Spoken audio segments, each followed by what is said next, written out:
하나님께서 오늘 저와 여러분들이 주시는 말씀은 고린도전서 4장입니다. 14절부터 읽겠습니다. 17절까지 말씀을 다 같이 한 목소리로 읽도록 하겠습니다. 자, 시작. 내가 너희를 부끄럽게 하려고 이것을 쓰는 것이 아니라 오직 너희를 내 사랑하는 자녀같이 구원하려 하는 것이라. 그리스도 안에서 일만 스승이 있으되 아비는 많지 아니하니 그리스도 예수 안에서 복음으로써 내가 너희를 낳았습니다. 그러므로 내가 너희에게 권하노니 너희는 나를 본받는 자 되라. 이를 인하여 내가 주 안에서 내 사랑하고 신실한 아들 디모데를 너희에게 보내었노니 저가 너희로 하여금 그리스도 예수 안에서 나의 행사 곧 내가 각처 각 교회에서 가르치는 것을 생각나게 하리라. 아멘. 오늘 말씀을 통해서 영적 스승을 분별하는 눈이 떠여지는 시간이 되시기를 축복합니다. 5월은 가정의 달입니다. 가정의 달 안에는 어린이 주일이 있습니다. 어린이들을 어떻게 양육할 것인가, 자녀들을 어떻게 양육할 것인가, 그리고 어버이 주일은 어버이를 어떻게 섬길 것인가, 그리고 오늘은 목회자 주일입니다. 세상에서는 스승의 주일 이렇게 하지만 저는 양들을 말씀으로 인도하기 때문에 성경적 단어를 사용해서 이 목회자 주일 이렇게 부르고 싶습니다. 스승의 날인 목회자 주일을 맞이해서 성도들이 가장 중요한 것, 자기 스승을 분별할 수 있는 믿음의 눈이 열려야 되겠다. 따라서 합시다. 분별할 수 있는 믿음의 눈. 세상에는 두 종류의 선생이 있습니다. 세상 학문을 가르치는 선생, 하나님의 말씀을 가르치는 선생. 두 부류의 선생이 이 세상에서 우리를 인도하고 있습니다. 세상에서 학문을 가르치는 스승이 아주 중요합니다. 그 스승의 지식을 배우고 그 지식을 잘 배워서 적용해서 세상에서 지혜롭게 승리자로 살아갈 수 있게 하기 때문에 그렇습니다. 그러나 말씀을 가르치는 영적 스승은 더 중요합니다. 육적 스승은 이 땅에서의 삶을 가르쳤지만 영적 스승은 천국까지 가게 하고 천국에서 상급을 받을 수 있게까지 인도하기 때문에 일시적인 스승과 영적인 스승은 아주 다릅니다. 하늘과 땅의 높이만큼 다를 수가 있는 것이죠. 왜냐? 어떤 스승을 만나서 어떤 말씀을 듣느냐에 따라서 천국에 갈 수도 있고 지옥 갈 수도 있고 이 땅에서 축복을 받을 수도 있고 멸망을 받을 수도 있고 하늘의 상급을 받을 수도 있고 상급을 받지 못할 수도 있기 때문에 그렇습니다. 성도로서 만나는 영적 스승이 있습니다. 즉 하나님께서 성도들에게 보내는 스승들이 있습니다. 이 스승을 성경에서는 세 가지의 종류의 스승이라 이렇게 말합니다. 여러분들은 지금까지 살아오면서 세 종류, 세 부류의 스승을 만났을 것입니다. 앞으로도 이 세 스승 중에 어떤 스승을 만나야지 복이 되고 어떤 스승을 만나지 않게 해달라고 간절히 하나님 앞에 기도해야 되는지 말씀을 통해서 분별하기를 축복합니다. 우리가 만나는 사람이 어떤 스승인가 분별을 하느냐에 따라서 엄청난 결과가 주어지게 됩니다. 성도들이 만나는 세 가지 스승을 말씀을 통해서 한번 묵상을 하려고 합니다. 오늘 본문이 이렇게 시작합니다. 그리스도 안에서 일만 스승이 있으되 아비는 많지 아니하니 그리스도 예수 안에서 복음으로써 내가 너희를 낳았습니다. 그리스도 안에서 일만 스승이 있으되 이렇게 말해요. 즉 교회에 다니는 사람들을 가르치는 1만 명의 스승을 지금 얘기하고 있습니다. 그러면서 바울은 자기 자신에 대해서 나는 누구냐 이렇게 소개를 합니다. 1만 스승과 한 명의 아버지인 바울을 이렇게 소개하고 있죠. 즉 다른 많은 스승과 바울이라고 스승을 비교해서 고린도 교인들에게 지금 편지를 쓰고 있습니다. 그런데 이 오늘 본문에 보니까 그리스도 밖에서 스승을 얘기 않고 그리스도 안에서 스승을 얘기하고 있는 거예요. 지금 세상 사람들을 가르치는 스승을 얘기하는 것이 아니라 하나님의 백성들을 가르치는 교회 안에서의 스승, 교회 안에서의 지도자, 교회 안에서의 목회자를 지금 말씀하고 있는 거예요. 그래서 바울과 1만 스승과는 비교하면서 나는 그 스승과 다르다 강력하게 본인이 어필을 지금 하고 있죠. 여러 스승 가운데 1만 스승은 어떤 스승들이냐라는 것이고, 또 복음으로 너희를 낳았던 아버지 같은 스승은 누구냐, 이거를 말씀하시면서 그 시대 사람이나 오늘 우리 사람에게나 동일하게 분별하고 교회를 좀 다녀라. 너를 가리키는, 너를 지도하는, 너를 인도하는, 너에게 말씀의 꼴을 먹이는 그 목사가 가짜인지 진짜인지 분별 좀 하고 다녀야 되지 않겠냐.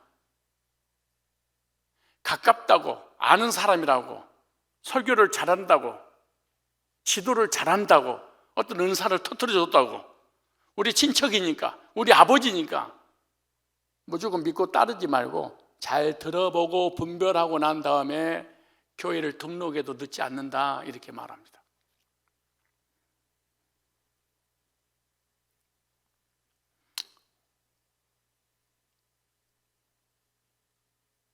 목회자 주일을 맞이해서 새 부류의 목회자를 소개할 때 나는 지금까지 어떤 목회자를 만났으며 나는 지금 어떤 목회자 밑에서 하나님을 섬기고 있는가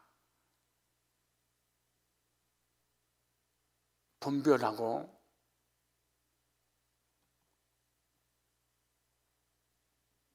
그리고 행복한 그리스도인의 신앙생활이 되시기를 축복합니다. 오늘 첫 번째, 삶을 가르치는 율법의 선생님이 있다, 이렇게 말합니다. 오늘 15절에 아주 중요한 말씀이 15절 이렇게, 여러분의 신앙생활을 지도해 줄 교사는 얼마든지 있겠지만, 아까 1만 명의 스승이란 말은 1만 명의 목회자가 나를 가르친다 이런 뜻은 아니에요. 또 1만 그러니까 한 명 이것도 아니에요. 많다 그래, 많다. 말씀을 가르치는, 말씀으로 나를 지도해 주는 많은 선생님들이 있었는데 그 선생님이라는 역할이 뭐냐? 삶을 지도하는 율법 선생님들이다, 이렇게 말합니다. 그렇다면 삶을 가르치는 이 선생님은 나에게 뭐를 가르쳐서 삶을 지도해 주냐? 그것은 오늘 본문의 율법을 통해서 이렇게 말합니다. 그래서 신앙생활하는 데 있어서 아주 중요한 두 가지 선생이 있습니다. 하나는 복음을 전해서 사도 바울처럼 구원받게 하는 선생, 그 다음은 구원받은 그 성도를 어떤 삶을 살게 할 것인가, 삶을 잘 살도록 가르치는 선생. 이게 너무 중요해요. 즉 구원받은 것도 내가 기도하다가 찬양하다가 성경 읽다가 음성 듣고 구원받은 게 아니에요. 구원받을 수 없어요.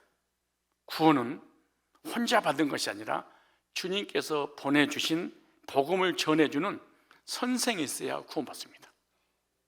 믿음은 들음에서 나고, 믿음은 읽으면서 나고, 믿음은 기도하면서 나고가 아니고 믿음은 들음에서 나고, 그 들음은 그리스도의 말씀, 복음으로 말미암느니라. 내 믿음의 근거는 복음을 전해줘서 복음을 듣고 믿어서 구원의 확신을 갖고 입으로 시인하기 때문에 전해주는 목회자가 반드시 필요하다. 그래서 우리 양들은, 성도는 혼자 독불 장군으로 신앙생활 한다는 게 불가능하다고 성경에다 기록해 놨습니다. 혼자서는 안 된단다. 그래서 복음을 가지고 있는 목회자가 복음 전해서 영혼들이 구원받아서 구원받은 그 영혼을 방치해서는 안 됩니다. 어떻게 살아가야 될 것인가, 삶의 방향성을 알려줘야 됩니다. 그래서 여러분들에게는 반드시 두 사역을 할 수 있는 목회자가 있어야 됩니다. 첫째, 복음을 전해 구원받게 하고, 구원받았으면 어떠한 삶을 살아야만이 징계를 당하지 않고 복을 받고 행복하게 살다가 하늘나라에 가서 상급받을 것인가, 이걸 알려줘야 됩니다. 그래서 두 가지 선택이 필요합니다. 복음을 전해서 구원받는 데도 선생이 필요하고, 말씀의 삶으로 인도하는 것도 선생이 필요합니다. 그런데 어떤 선생이 먼저 필요하냐, 우선순위를 정해야 됩니다. 구원받은 것이 먼저냐, 삶을 어떻게 살아서 복을 받게 해줘야 될 것을 먼저냐. 여러분 어떻게 생각하세요? 구원받은 것이 먼저예요? 삶을 복되게 살도록 가르쳐주는 것이 먼저예요? 어떻게 생각하세요? 이 순서가 바뀌어버리면 아주 위험한 이단이 되고 맙니다.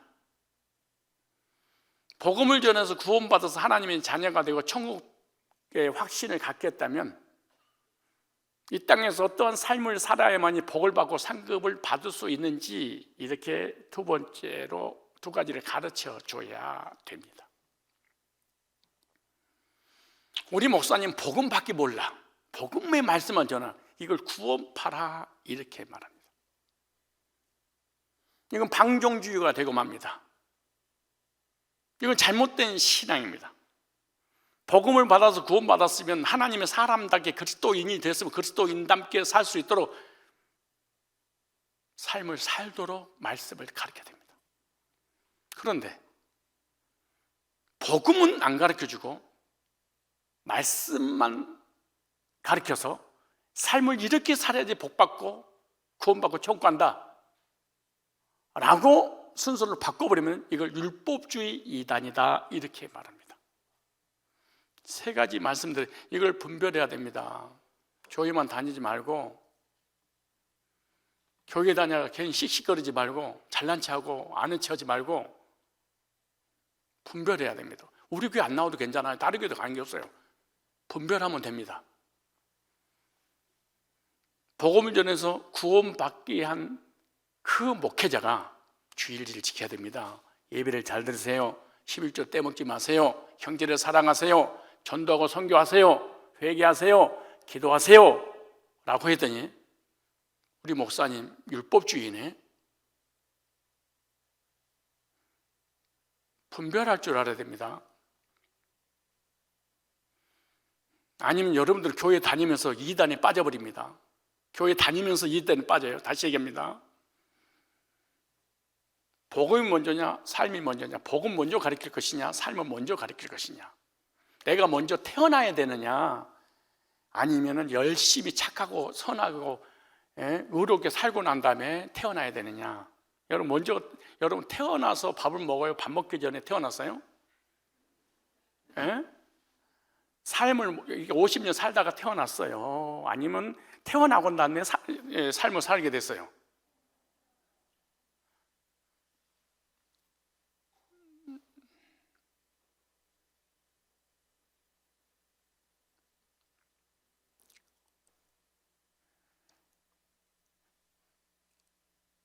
착하게 살고 선하게 살고 의롭게 살고 11조를 하고 헌신하고 헌금하고 회개해야지 구원받습니다. 그렇게 삶이 먼저가 됐죠. 이걸 율법주의 이단 이렇게 말하는 거예요. 잘 들으셔야 돼요. 그러니까 잘 들어보세요. 그런데 예수 믿고 구원받은 성도에게 똑같은 단어를 썼어요. 이것을 갖다가 그리스도의 삶을 살게 해주는 구원받은 사람에게 율법적인 말씀을 똑같이 전했어. 이것은 이단이 아니에요. 다시 구원도 안 받았는데 구원을 받기 위해서 회개하고 성화되고 착하게 살고 헌신하고 충성하고 봉사하고 복 받으세요. 그래야 구원 받습니다 라고 하는 것을 율법주의 이단이라고 하고, 복음을 전해서 죄인에게 구속의 은혜로 거듭나서 구원받게 한 사람에게 회개하세요, 말씀을 묵상하고 제자훈련하고 11조를 하고 주의를 하나님을 온전히 드리시고 형제끼리 싸우지 말고, 이렇게 똑같이 율법주의 한 것처럼 삶을 가르쳤어. 이 사람은 이단이 아니야. 아버지가 자녀를 태어나게 했으면 어떻게 살아가야 될 것을 아버지가 가르쳐 주는 거야. 부모가. 이해 가시죠? 내 자녀에게 자녀다운 삶을 살아라. 그렇게 했더니 우리 아버지가 율법주의네 이러면 안 돼. 우리 목사님 율법주의로 돌아갔네 이러면 도른 사람이야. 이건 정상적인 사람이 아니에요. 목사님 나를 까네? 이 사람은 제정신이 아니야. 돈 거야.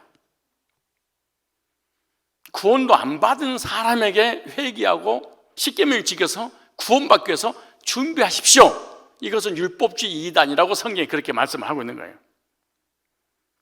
논리적으로 태어나야지 삶이 주어지는 거예요. 그래서 우리가 분별을 잘 해야 되는데, 두 부류의 목회자, 삶을 가르치는 목사, 어떻게 살아야 하는지를 신앙생활을 지도해주는 교사, 다른 말로 성경은 율법 선생이라 이렇게 말해요. 따로 율법 선생. 그래서 선생은 여럿이 있지만 특별히 말씀을 가르치는 선생을 두 부류로 나눕니다. 하나는 율법을 지켜서 행위로 구원을 받습니다. 이것은 율법주의 이단이라고 그러고, 우리는 구원받았으니 이렇게 살아야 되지 않겠습니까? 이것은 하나님께서 보내는 목자입니다. 그런데 복음을 알지 못하고 율법만 가르치는 선생도 있어서 그러는 거예요. 자, 율법은 잘못된 게 아니에요. 율법은 선한 거예요. 그런데 율법을 복음 전에 가르치냐 복음 후에 가르치냐, 이게 다르다. 시간차가 다르다 이 말이에요. 구원받고 난 다음에 율법을 가르치는 것은 그런 삶을 살아서 복 받으라고 그러는 거예요. 그런데 구원도 안 받았는데 복음도 모르는 목사가 말씀을 가르쳤어. 율법을 가르쳤어. 이거 율법주의. 디모데전서 찾아봅시다. 디모데전서 1장. 분별하고 다니세요.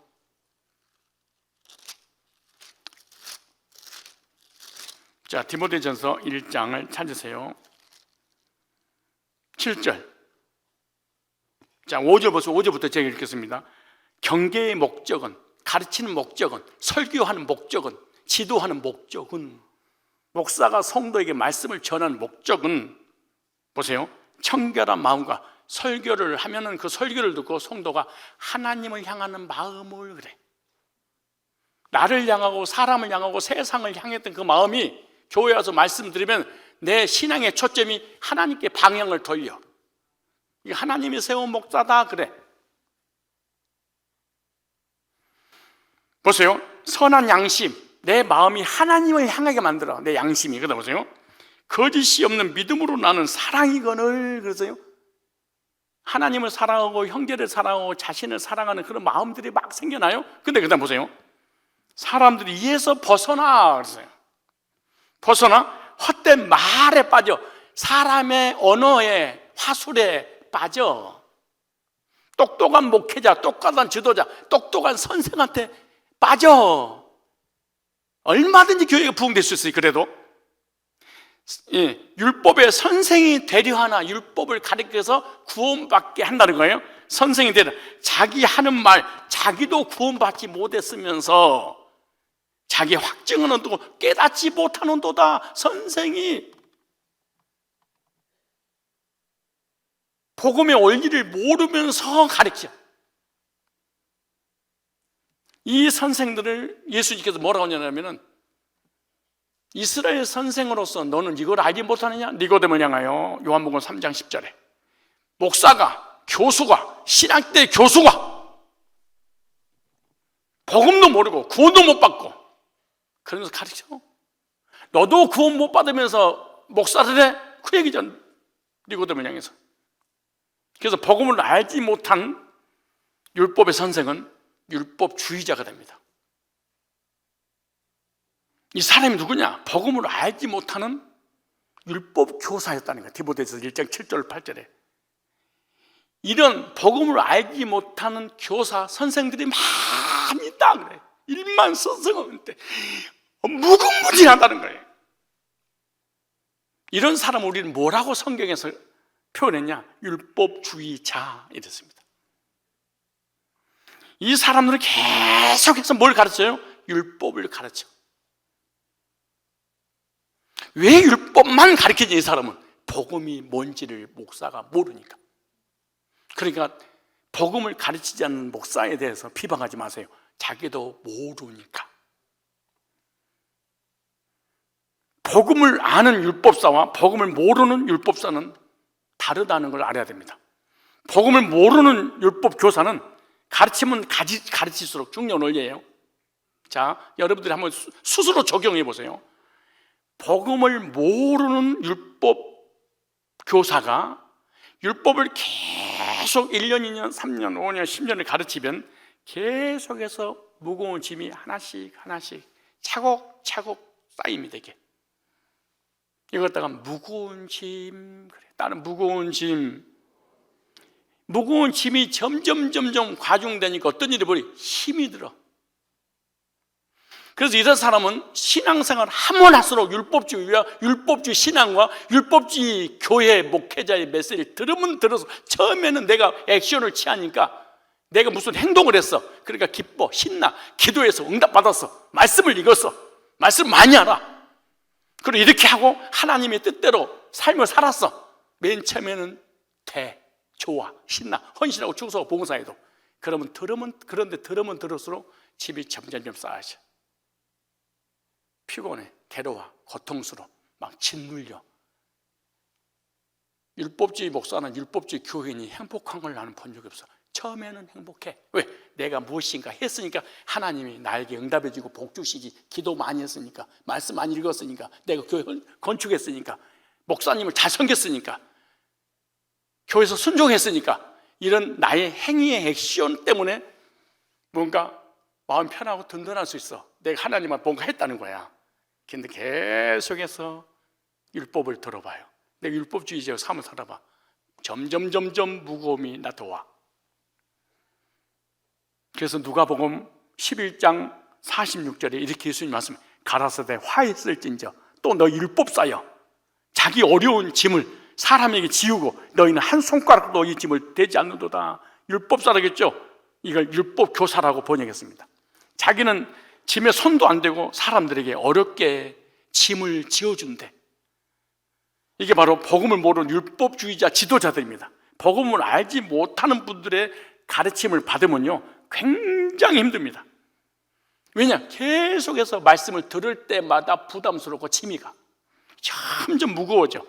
그래서 맨 처음에 율법을 지키고 십계명을 지키고 충성하고 봉사하고 예배드리고 기도하고 헌신하고 헌금할 때는 기쁘고 좋지, 네가 행동해서. 그런데 하면 할수록, 설교를 들으면 들을수록, 말씀을 배우면 배울수록 무겁지. 그러니까 주님이 이렇게 말해. 마태복음 11장 28절 29절에 수고하고 무거운 짐진 자들아, 다시글 쉽게 표현하면 설교를 듣고 말씀대로 살면 맨 처음에는 기분 좋고 구원 받은 것 같고 하나님 자녀 같고 행복하지, 평화롭지. 그런데 신앙생활을 하면 할수록, 말씀을 들으면 들을수록 그러더냐?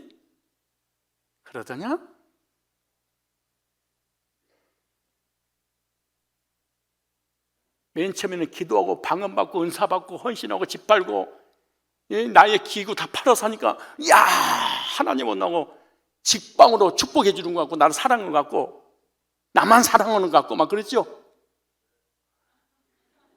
근데 10년 20년 삶을 살수록 짐이 더 올려지든가요, 내려지든가요? 점점 이치 무거워져. 그러니까 이런 사람을 향해서 이 바리새인 율법주의 이들이, 근데 겉으로는 경건한 척에, 의로운 척, 믿음 있는 척에, 근데 주님 앞에 걸려서 주님은 못 이겨.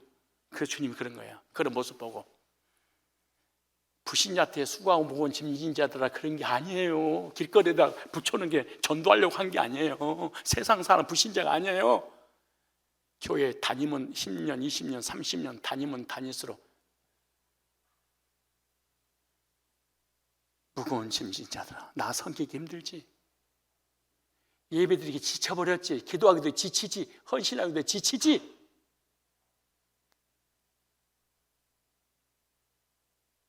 헌금하고 난 다음에 본년 생각나지. 이제는 내가 이렇게 했는데 이런 생각만 하죠. 주님이 그래, 내게로 오라. 내가 너 짐 내려놓게 할게. 쉬게 하리라. 그래서 율법주의 메시지는요, 안식이 없어. 교인들이 본인도 없지만 짐을 지면 무겁잖아요. 내려놓아봐. 얼마나 가벼운가. 여러분 배 들고 다니기 얼마나 힘들어. 거의 5kg, 7kg를 들고 다니잖아요. 그리고 관절에 무리가 와. 그거 빼봐. 얼마나 날아다닐 것 같은가. 복음을 모르는 사람이 구원받게 하겠다고 말씀을 전하잖아요. 율법을 지키라, 회개하라, 죄지면 구원이 취소된다. 하나님께서 여러분이 지은 죄 하나도 빠짐없이 다 기억하고 있다. 그리고 설교를 딱 끝나잖아요. 그럼 교회가 눈물바다로 바뀌는 거예요. 주여! 용서해 주세요. 잘못했습니다. 팍 가슴을 찌고 눈물을 흘리고 콧물을 흘리고 아버지! 그래서 율법주의자의 설교와 기도 끝에는 회개로 마무리돼. 왜? 회개에서 무거운 짐을 내려놔야 되니까. 주님 앞에 맡길 수가 없어. 분별하세요. 우리 교회 안 나와도 되니까. 그래서 예수님이 그런 거야. 장로 되기 힘들지? 장로하고 난데 더 죽겠지? 이러지도 못하고 저러지도 못하고 누리면 없고 걔도 눌리기만 하지. 왜 너 장로 준 줄 알아? 구원 안 받아도? 네가 열심히 하니까. 장로가 되고 나면 부담스러워 죽겠지. 목사 되고 나면 더 죽겠지. 안수집사 되고 권사 되고 더 미치겠지. 왜? 보여줘야 되니까. 이런 교회는 율법주의 교회입니다. 이런 교사들이 있단다. 디모데전서 1장 7절 8절 써놨어. 그런데 중요한 거예요. 잘 들으셔보세요. 디모데는 복음 안에서 율법 선생이야. 지금 앞에 거하고 달라요. 똑같은 율법인데 똑같은 말씀을 전하는데 디모데는 달라. 보세요. 디모데는 교인들이 어떻게 살아가야 하는 법을 가르쳐주는 선생이 필요했기 때문에 고린도전서 4장 17절 이렇게 말해요. 다시 고린도전서 4장 17절에 이렇게 말해요. 자, 제가 읽어볼게요. 이렇게 말합니다. 14절에 내가 너희를 부끄럽게 하려고 이걸 쓰는 것이 아니라, 이 말씀을 전하는 걸 여러분에게 쪽팔리게 하려고 하는 게 아니라, 나 까네! 이러지 마시고 잘 들어봐요. 오직 너희를 내 사랑하는 자녀같이 권한다. 내가 너무너무 사랑해서 삶을 가르쳐야 되겠다 그 말이에요. 이제 구원 받았으니까 장로는 어떻게 살아야 되고, 권사는 어떻게 살고, 집사는 어떻게 살고, 장로는 장시간 놀지 말고, 집사는 집에서 살지 말고, 목사는 목적 없이 살지 말고, 너희를 사랑해서 가만둘 수가 없구나 그 말. 율법주의구만, 나 까네! 이러지 말고 좀 들어봐라 그 말이. 보세요 뭐라 그러는가. 그래 바울도 우리 교회 중직자들이 있었나 봐. 거기도 그렇게 미리서 선수를 쳤어. 왜? 깐다고 할까봐 미리 선수 친 거야. 내가 너희를 부끄럽게 하려고 한 게, 중직자 장로들을 부끄럽게 하려고 한 게 아니야. 이렇게.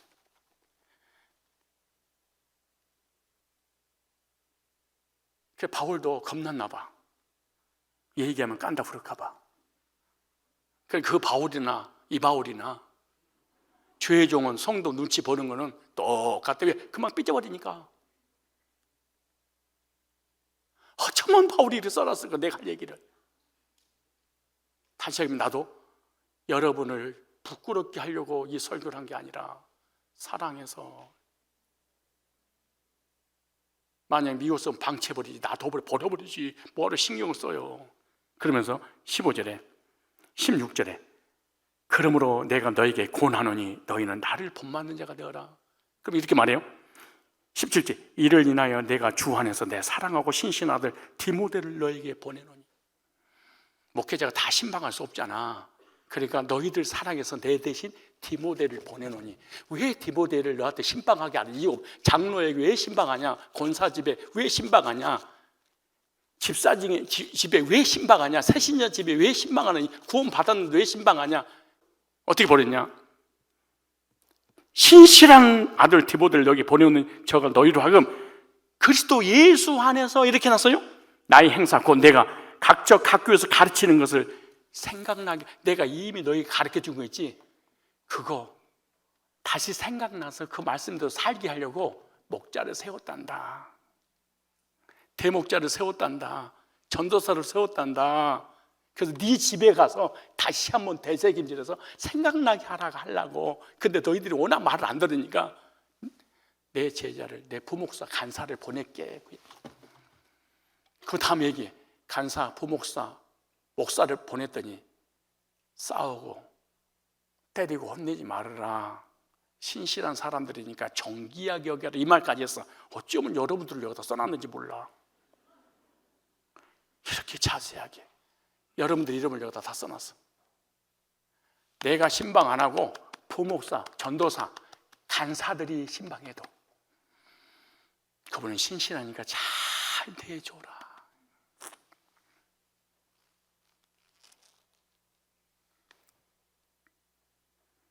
보세요. 어떤 이들 내가 너에게 나가지 아니할 것 같이 스스로 교만해지느니라. 바울이 가야 될 곳을 누구로 보낸 거예요? 신실한 디모데를 대신 보냈어. 자, 바울이 누구한테 얘기해 시험 안 될까? 우리 복음이 하자. 자, 복음이 할게. 내가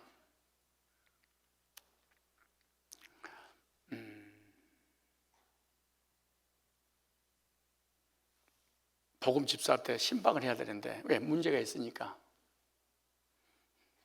내가 시간이 없어. 막 성교하고 그래야 되니까. 그래서 우리 부목사를 여기다 보냈어. 여기 나오죠. 그대로 보냈다고. 왜? 복음을 뭐 하니까? 사랑하니까 올바른 삶을 살게 지도해 주려고 이렇게 보냈어. 그러면은 저 양은 부목사 양이야? 목사 양이야? 그리고 목사에게 보내준 양은 목사 양이야? 주님 거야? 주님 거지. 주님께서 위탁했어 나한테. 그럼 나는 또 부목사한테 위탁을 한 거야. 그죠? 그 얘기잖아. 그러면은 부목사가 저 양을 사랑해서 갈까? 내가 사랑해서 부목사를 보냈을까? 보냈어. 그러면은 나 목사님 보내서 왔다고 그래야지, 아니면 내가 너 사랑해서 내가 와서 그래야 돼? 그럼 내가 안 보내면 부목사는 교회도 나가야 되고 저 만날 수도 없어. 왜? 내가 사례비를 준 거야 디모데에게. 그 내가 가야 돼. 내가 받을 사례비를 널 줄 거야. 네가 가서 잘 좀 해줘. 그 말이야. 그 얘기잖아 지금. 그 얘기. 그죠? 그러면 내 디모데가 목사님 보냈더니 지가 별도로 하나 차렸어. 그럼 되는 거야 안 되는 거야? 돼야 안 돼? 그러니까 다시 한번 내가 홍보 하나 할게. 우리 조용순 권사님 밑에다가 옷가게를 해서 지금 하고 있잖아. 지금 샤론 옷가게 있잖아요. 그런데 예배를 드려야 되는데 사람이 없어. 그래서 전문 직원을 줬어. 직원을, 알바생을. 근데 앞에 놓은 옷은 잘 팔리는데 뒤에 온 옷은 안 팔려. 그러니까 이 직원이 있다가 사장한테 말도 안 하고 옷을 다 빼돌려서 안 팔린 옷을, 그리고 팔아서 지가 먹어버렸어. 그런데 들킬까 봐 사장 오기 전에 도망가 버렸어. 말도 안 하고. 되는 거 안 되는 거예요? 안 팔려도 누구한테 물어봐야 돼? 사장이 안 팔리는데 어떻게 할까? 요술 그래야지. 그럼 사장님이 결정할 거 아니야. 그 사장한테 묻지도 않고 옷 데리고 가가지고 지가 팔아서 그러면 안 된다는 거야. 바울이 디모데를 보낸 디모데가 바울한테 말도 않고 옆에다 개척해버리면 안 된다 그 말이야. 지금 그 얘기잖아 지금. 그래서 시작을 이렇게 하는 거야. 내가 사랑하여 내가 가야 되는데 디모데를 보냈소니 그랬어요. 알아듣는 것이 쉽지 않아요. 똑같이 하는 족이잖아요. 아니라니까. 내가 직원으로 쓴 거라니까. 직원은 사장 말을 들어야지. 안 들어야 돼요? 속옷은 어디 있어? 직원이 옷 안 팔리면 다 팔아버리면 괜찮아?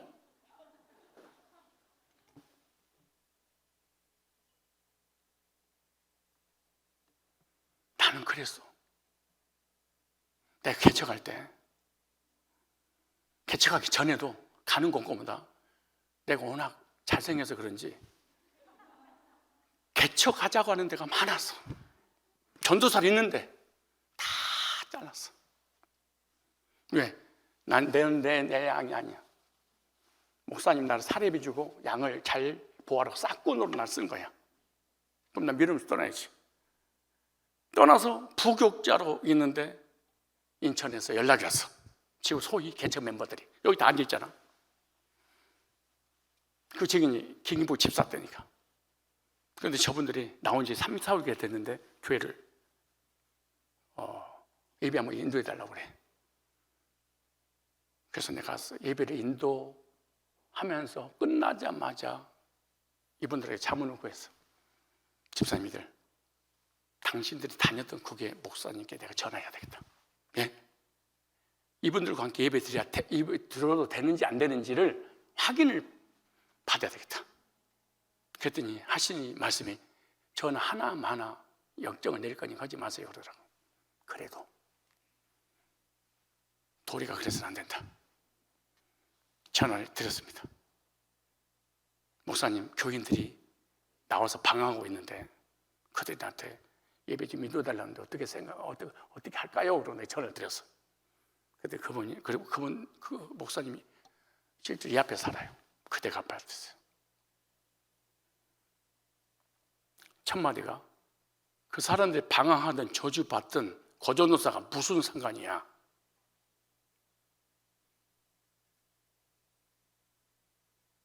전화를 끊었어. 얼마 있다 다시 만났어. 만나자마자 첫마디가 거저노사는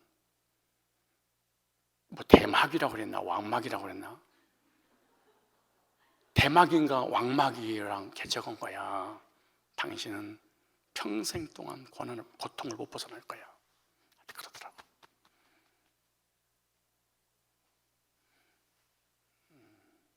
그래서 그 집사님한테 물어봐서 집사님을 향해서 왕막이라고 하는데 맞아요? 그랬더니 네 그러대요 왕막이라고. 거기서 버려버렸습니다. 안 받겠다고. 쓰레기라고 버렸어. 난 쓰레기를 구원물을 수거했어. 그래서 복음리로 구원받고 보물을 만들어서 여기까지 왔어. 이렇게 하는 것과 한마디 얘기도 않고 싹 안 팔리는 거 고물들 데려다가 자기 것을 만들어서 대장로를 하는 것과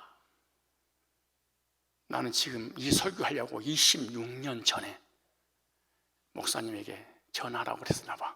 만약에 목사님께 전화하지도 않고 일방적으로 개척하자고 하니까 개척을 했으면 오늘날 나는 자신에게 설교 못했을 거야. 목회 못했을 거야. 나를 본받으라 이런 말을 못했을 거야. 그런데 하나님 주신 음성인지 내가 머리가 좋아서 그런지 인간의 도리를 지켜야 돼서 그런지 몰라도 목사님의 말씀이 떨어져야지 하겠습니다 라고 성도에 선포해놓고 그 목사님 말씀드렸어. 버려버렸어. 대막이라고. 저주 안 받았잖아. 다들 다 자녀 잘 되고 자기들 다 잘 되고 교회 1000명이 넘는 교회를, 그리고 이 교계에서 소문난 성산교회가 되고 상담소장이 되고 세계를 다니면서 복음을 전하는 선교 역할을 감당하는 교회가 됐잖아. 이렇게 바울이 디모데를 이렇게 하라고 파송한 거예요. 근데 디모데가 안 팔린다고 데려다가 안 팔리네. 그 옆에다가 세상 직업도 그래서는 안 돼. 세상에서도 이런 일이 아니야. 만약에 그래 하고 싶다면 디모데가 바울에게 찾아가서 선생님, 내가 개척해야 되겠습니다. 개척 멤버가 없는데 마치 고린도 교인들이 방황하고 있습니다. 지금 바울 선생님께서 문제 있는 그런 사람한테 신박하라고 했던 것처럼 진짜 가보니까 문제가 투성이네요. 이거 여기다가 바울 목사님이 이거 얘네들 데리고 했다가는 괜히 피곤합니다. 그냥 내가 정리하겠습니다. 그리고 개척했으면 괜찮아, 디모데도. 근데 그 옷들도 얘기 안 하고 그 점원도 얘기 안 해.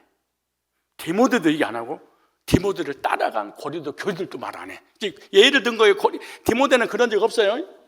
디모데가 이거 바울을 버리고 개척했나 봐. 이런 얘기 또 어디 가서 이단되니까 그런 얘기. 왜 이런 얘기를 하냐? 원리를 무시하면 저주를 받아. 정 때문에 살지 마세요. 나한테 잘해줬다고 하지 마세요. 원리에 근거하여 살아가는 지혜로운 양들이 돼야 됩니다. 오늘 본문이 그렇게 말합니다. 그러니까 디모데는 뭐예요? 지도해주는 선생이지 자기가 직접 말씀을 만들어서 가르쳐. 내가 너에게 전해주니 복음을 전해라. 이게 제자예요. 네 것 전하지 말고 내 것 전해. 내가 전한 걸 생각나게 기억나게 할 거야. 이게 제자예요. 그래서 누구를 보냈어요?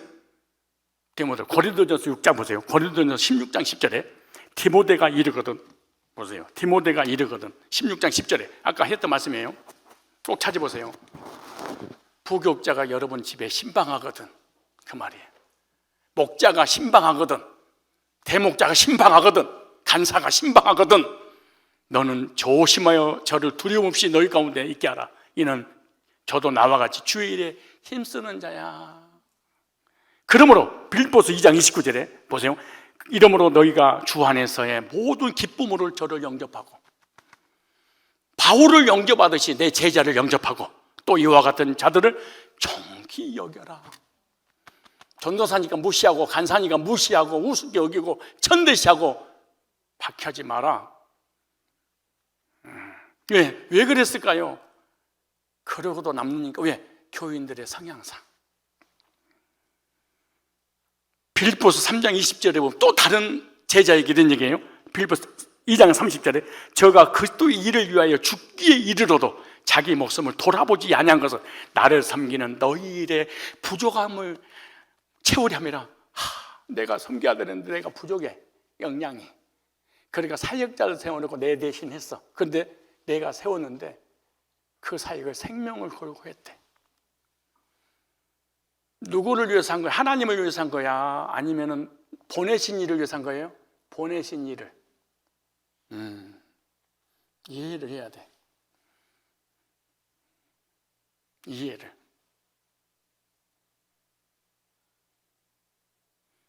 내가 우리 전도사나 부교육자를 여러분들의 집에 간사를 신방을 보내서 오늘 17절, 14절이죠. 내가 너의 가정을, 너의 영을 너무나 사랑해서 1년 6인이고 내가 보낸 거야. 만약에 내가 너를 미워하고 그랬으면 내가 처음부터 보낼 생각을 안 하지. 그 얘기잖아. 네 것 전하지 말고 누구 것 전해? 내 것 전해. 그 얘기예요. 그래서 율법주의하고 복음주의적 율법을 전하는 선생을 구분해라. 디모데 같은 교사에 대해서 예의를 갖춰라. 말씀을 가르치는 선생을 존귀하게 여겨라. 제가 여러분에게 목회자 주일을 맞이해서 말씀을 전합니다. 대목자들을 귀히 여기십시오. 우리 목자들을 귀히 여기십시오. 우리 교사들을 귀히 여기십시오. 우리의 간사님들을 귀히 여기십시오. 생명을 걸고 사례비 없이 하지 않느냐. 부교육자 부목사는 돈이라 받고 사례비나 받고 하지만 저들은 아무것도 받고도 없이 목사님을 대신해서 일주일에 한 번씩 말씀을 전하고 기도하고 신방을 하는데 귀히 여겨야 되지 않겠냐.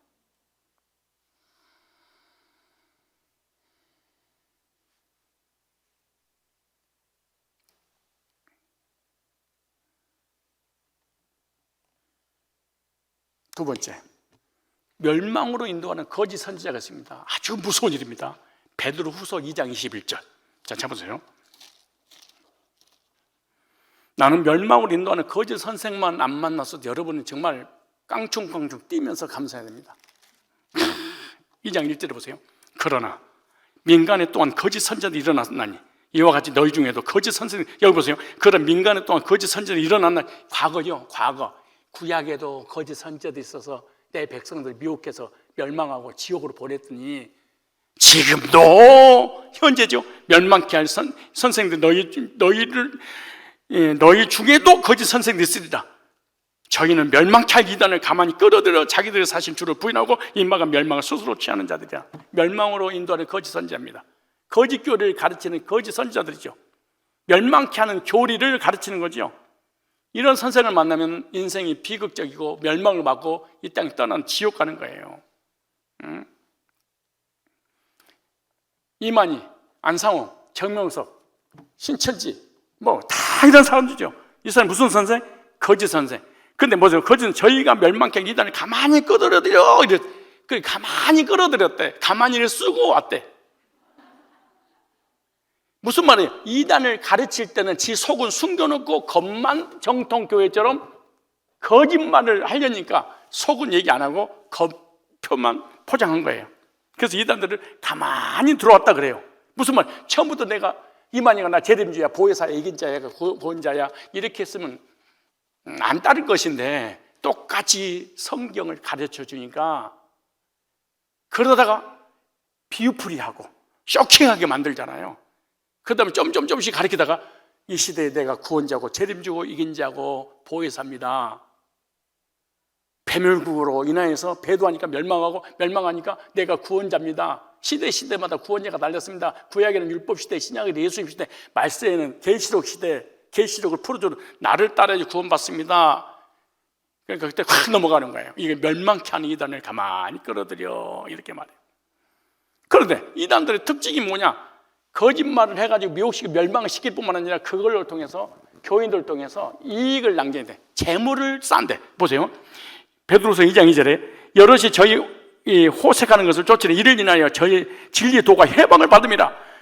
3절에 저희가 탐심을 인하여 지은 말을 가지고 지가 지었어. 말을 가지고 배물구를 지었어요. 너희로 일을 삼으니 무슨 말? 교인들을 상대로 돈을 보니 저희 심판이 예적부터 지체지 아니면 저희 멸망은 반드시 멸망을 당하게 된다. 그래서 이단의 특징이 지연의 말, 거짓말, 배멸구 이런 거잖아요. 거짓 교사들을 만나면 반드시 교인들이 저주를 받습니다. 디도서 1장 10절로 11절에 가르치지 말아야 될 것을 가르치는 이단들, 이런 이 이단들의 교리를 배워서 믿게 되면 어떤 일이 뭐냐? 가정이 깨지고 인생이 깨지고 신앙이 파괴되고 나중에는 지옥으로 가고 말아요. 그래서 가장 비극적인 그이 누구냐? 거짓 선지자 만난 거. 그런데 거짓 선지자 만나서 멸망의 구덩이에서 빠져나와서 복음 듣고 구원받은 사람들은 하나님께서 베풀은 은혜요 선물인 줄로 믿습니다.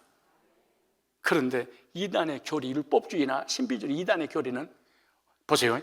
디모데후서 3장 7절에 뭐라고 기록된가? 항상 배우나. 무슨 말이냐? 정통교회에서 30년 배울 것을 신천지, 안상호, 정명서, 여호와증인 이단에 가면 1년이면 마스터해버립니다. 얼마나 신기한지 몰라요? 50년 배워도 우리는 아이돈노, 유돈노, 하비돈노, 도통노, 너도 몰라 나도 몰라 아무것도 모르는데 50년 다니는 교회 집사도 성경 아무도 모르는데 이단에 빠지면 1년이면 딱 마스터 돼가지고 정통교회 상대로, 목사를 상대로, 장로, 권사 상대로 성경 토론할까요? 무서워요. 어머 목사님 어떡하 맞아요? 왜? 하는 게 하나도 없어요 생각. 근데 거기 가면 1년이면 딱 끝나버려. 그러나 구원의 길은 아니다. 보세요, 뭐라는가? 디모데후서 5장 3장 7절에 항상 배우나 마침내 진리의 지식이 이르으면 구원은 받을 수 없느니라. 복음을 알지 못하니 구원받지 못해. 구원받지 못하게 하니까 이단이라는 거예요. 거짓 선생들을 분별하고 거짓 선생들을 믿으면 절대 안 됩니다. 그래서 요한일서 4장 7절에 보니까 거짓 선생을 분별하라. 요한일서 1장 7절 11절에 보면 누구도 이 교훈을 가지지 않고 너희에게 나아가거든 그를 집에 들이지 말고 인사도 하지 마라. 이 교훈, 복음을 전하지 않으면 발에 들이지도 마라. 그에게 인사도 하지 마라. 왜냐? 인사하는 사람은 그 일에 똑같은 사람으로 취급되기 때문인 거예요. 그래서 거짓 선생을 분별할 줄 알아야 되고, 거짓 선생의 메시지를 들으면 거짓말이고 지어낸 이야기고 들으면 들을수록 신기하고 쇼킹하고 그럴듯하지만 구원의 길은, 구원은 절대로 받을 수 없단다. 이단에 안 빠진 거 정말로 감사하시오. 세 번째, 복음을 가르치는, 여기는 뭐라고 하냐, 아버지 같은 스승 그랬습니다. 참 신비스럽죠. 15절에 고린도서 4장 15절 다시 보십니다. 4장 15절에 다른 사람 다 선생이라고 그랬는데 바울은 자기 자신 소개하기를 아버지 이렇게 소개했어요. 자 보세요. 그리스도 안에서 일만 스승이 있으되 아비는 많지 아니하니 그리스도 예수 안에서 복음으로써 너희를 낳았도다 그랬어요. 복음을 가르치는 스승이 있습니다. 세 번째, 많은 선생들이 있지만 삶을 가르치는 무수히 많은 교회는 있지만 복음을 전하는 스승. 우리 교회 우간다, 아프리카 우간다 선교사님이 엄마가 신천지에 빠져서 개종시키려고 그만두고 한국으로 왔어. 근데 언제 간지 들어보니까 그 선교사 훈련을 받으면서 70개의 교회를 다녀왔답니다. 선교사 나가야 되니까 70개의 교회를 방문해 봤대. 그 방문한 교회 중에 진짜로 복음 있고 말씀 있는 교회를 10군데를 찾았대. 그런데 우리 교회 와가지고 말씀 들어보니까 10군데도 김성수부터 시작해 다 이단지들이야. 10군데까지. 근데 우리 교회에서 복음 듣고 확신이 안 오니까 가까운 교회에 가야 되겠다. 그래서 파주의 교회를 40군데 알아봤답니다. 40군데 알아보는 중에 우리 교회에서 들어본 말씀이 있어서 도저히 갈 수가 없었대. 그래서 다시 우리 교회 왔대. 그러니까 110군데를 다니고 우리 교회 다니고. 성경이 그렇게 말하죠. 많은 선생들이 있대. 예배드리고 기도하고 헌신하고 청소하고 봉사하고 하나님 뜻대로 살고 달콤한 지식을 전하는 거 무수히 많대. 복음을 전하는 그 아버지는 고린도 교인들은 나 하나님이냐 그렇게 말해. 왜 그랬을까요? 반드시 구원은 복음을 가지고 있는 목회자를 통하여 들어야 돼요. 기도하고 회개하고 율법 지키는 게 아니야. 니고데모는 예수님을 통하여, 고넬료는 바울을 통하여, 불스가 부부를 통하여 아볼로 목사가, 에베소 교인들은 바울을 통해서, 빌립을 통하여 내시가, 제가 전하는 복음을 통하여 여러분 주님 만났습니까? 영적으로 하나님 자녀가 되게 한 그 목사를 선생이라 그러지 않고 아비라 그랬습니다. 여러분들은 내가 아버지란 얘기가 아니고 복음으로 낳은, 복음을 전해서 낳은 영적 자녀고 영적 아버지라고 생각하십니까? 비록 부족하지만, 비록 연약하지만, 비록 족구하다가 돈 1,000원 안 잃으려고 우기더라도 복음을 전해서 구원받겠다면 그거 좀 이해를 할 필요가 있어. 목사님이 1,000원 안 내려고 우겨가지고 에이 무슨 목사 그래 그렇게까지 우기면서 갈 필요는 없어. 그럴 수도 있어.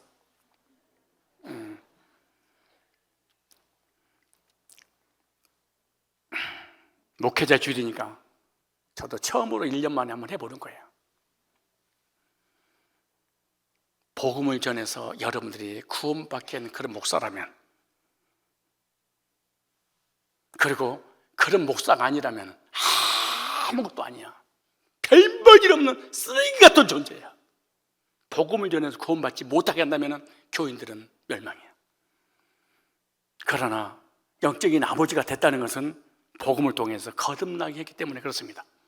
바울이 이렇게 담대하게 말, 나는 선생이 아니라 복음을 통해 너를 낳게 해서 아버지가 됐단다. 아버지란 얘기, 아버지 같은 선생.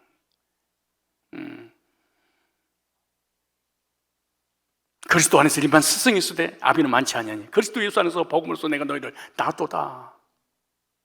낳았단 말은 구원받겠단다, 거듭나겠단다, 죄사받겠단다, 하나님 아버지를 만나겠단다, 이산가족 만나겠단다, 영생을 얻겠단다. 이런 교회를 모교회, 세대받은 것이 아니에요. 여러분이 다녔던 교회 아니에요. 모태신앙이 아니에요. 복음을 전해서 구원받게 하는 그 교회를 모교회라 그래. 모교회 다니면서 성도가 마음에 안 들을 수 있어. 여러분, 부모님 계시죠? 여러분 마음에 다 들어요? 안 들을 때도? 부모님이 내 마음에 안 들을 때도 있어. 안 들으니까 내 아버지 안 할 거예요? 내 엄마 안 할 거예요? 목회자가 싫은 소리 하고 단점이 있고 도덕적으로 흠이 있고 인격적으로 흠이 있으니까 우리 교회도 아니야, 우리 아버지 아니야, 그럴 거예요?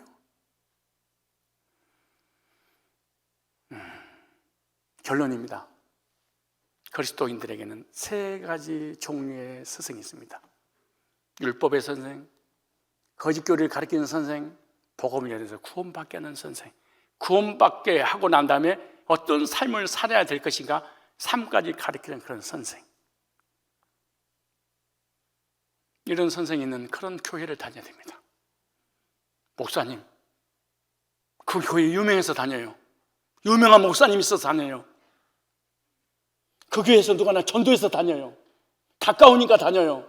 우리 아버지가 목회하니까 다녀요. 모태신앙에서 다녀요. 지인이 거기 있어서 다녀요. 정이 들어서 다녀요. 거기 갔더니 방언을 터뜨려서 다녀요. 이렇게 다니면 망합니다. 들어보고 말씀으로 분별해야 됩니다. 율법을 가르치는 선생인가, 복음을 가르치는 선생인가, 복음을 가르쳐서 복음적인 삶을 가르치는 선생인가. 이 말씀을 왜 전할까요? 여러분이 다니고 있는 교회 목회자에 대한 확신을 가지고 행복한 그리스도인의 삶을 살려고 그런 거예요. 우리 교회를 다니면서 교회가 썩었어, 우리 목사가 틀렸어, 문제가 많아. 얼마나 불행하겠어요. 얼마나 고통스럽겠어요. 내가 집에 사는데 우리 아빠가 맞아? 우리 아빠가 틀린 것 같은데? 가짜 같은데? 언제 집 나가지? 구원의 확신과 교회의 확신과 목회자의 확신을 갖고 신앙생활을 할 때 방황이 끝나고 행복한 그리스도의 삶을 살 뿐만 아니라 하늘의 상고가 삶의 복도 주실 줄로 믿습니다.